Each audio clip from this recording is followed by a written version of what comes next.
Hi folks, well it's that time of year again, time to start sweeping the leaves off the lawn. So I thought I'd give a quick 1 year update on the Neilson 48-inch sweeper.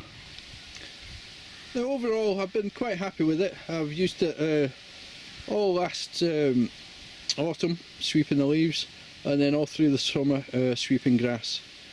I did notice that my lawn tractor was too slow to really get it to pick up the wet grass. So I modified it slightly by putting a hitch on it so I could tow it behind the quad.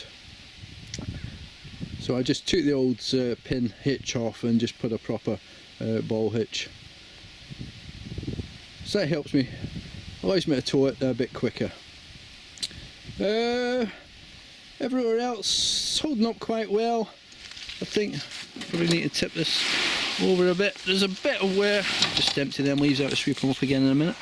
There's a bit of wear on the actual basket, but that happened quite early on. I think before I'd adjusted the height of that bar, I think it was catching a bit, but it's not got any worse. I could probably just put some tape on that just to stop it getting any worse, but that's been like that since late last year.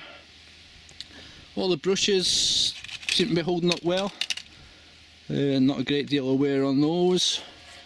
I think I had one problem with one of these pins, one of the smaller ones I think it was. Yeah, this one here. It kept coming out, so I just replaced it with a split pin. I don't know why it kept coming out, but it did. So I lost it a couple of times, managed to find it, and then I decided just to give up and just put a split pin in it. Well, that's it for the basket. As you see, no holes or anything in there. The only real problem I've had with this has been the clutch freewheel mechanism in the wheels. I've had to modify them. I'll show you later what I mean. But first, I'm going to sweep this lawn.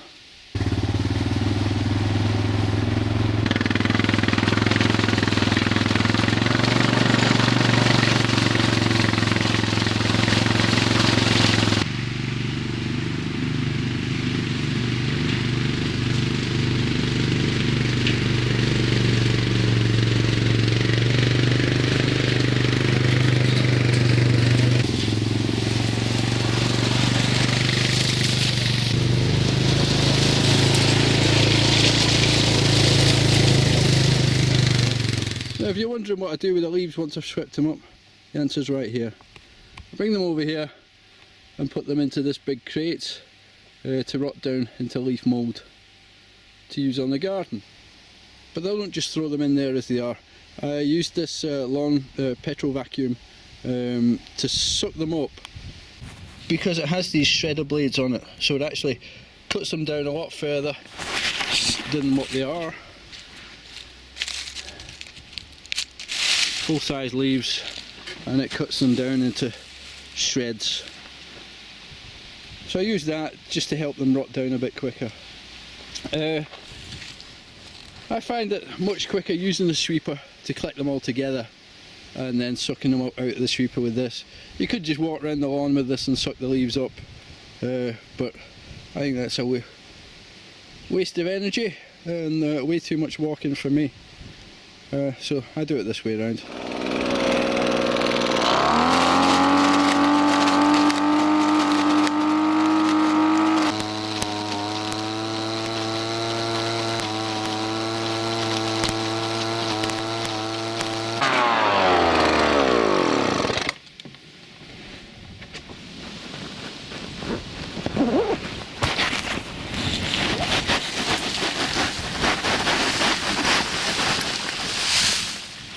That's how they come out of there. Nice and shredded and ready to rot down to use on the garden. So I'll do about another 10 of these and the garden should be finished. So that's it, that's the sweeping done. It doesn't do a bad job at all. It doesn't get them all, but it gets enough for my liking. So the lawn's all pretty clear again until the next lot fall. There's still a few more to come down yet. So that's today's load. Just going to wet this down and then squish it down a bit. A fair bit came out this time. There's about 9 bags on the shredded leaves, so about 3 of those this time around. It just gets more and more every time I do it. This is like the 4th time this year, and I'm having to do it maybe like a couple of times a week. So might need another basket. Right, now I'll show you that problem I had with the wheels and the clutch freewheel mechanism. Now how this sweeper is supposed to work is you drag it along and the wheel's turns a cog inside here which causes the brush to spin. But when you back up and stuff, you really don't want the brush to be spinning the wrong way. Not that it makes a huge amount of difference, but because both wheels drive, when you're turning around, one wheel's going to be turning faster than the other. So you want one to go a bit slower or not turn.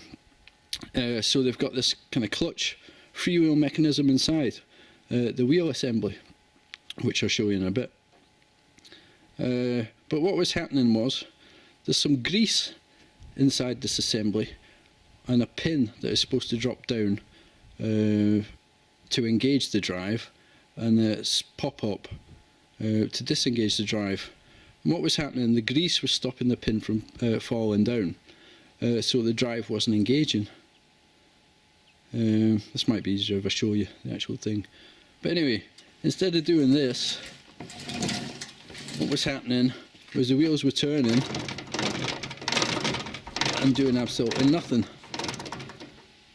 Right, so what happens on here is the wheel turns and this cog here connects to this cog here and turns that, which in turn should turn that bar which is attached to the brush. But inside here, which I'll show you now, you've got this here little pin that's supposed to fall up and down like that and catch on to these flat bits in this plate when it's going forwards, and when it's going backwards it runs the other way, so it lifts it up. But because there was so much grease in that hole, it was just sticking in place like that and not really doing anything.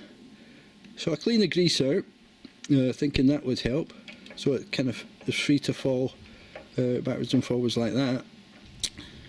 But what happened then was it just bounces around inside and didn't catch at all.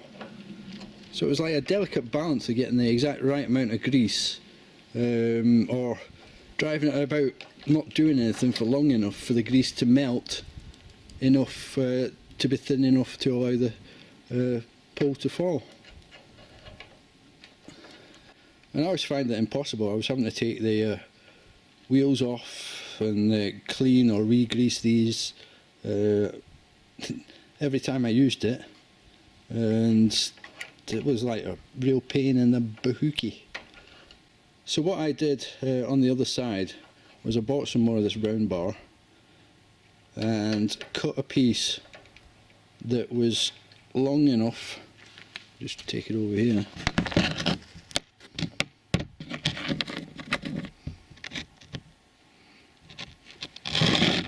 it was long enough to reach across and always catch no matter where it was.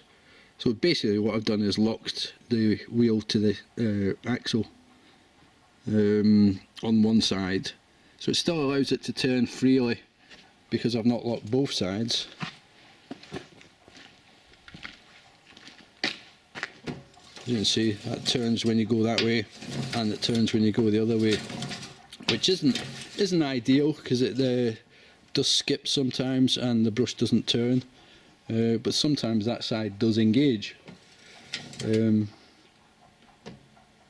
really I couldn't think of any other way around it apart from to lock this side up.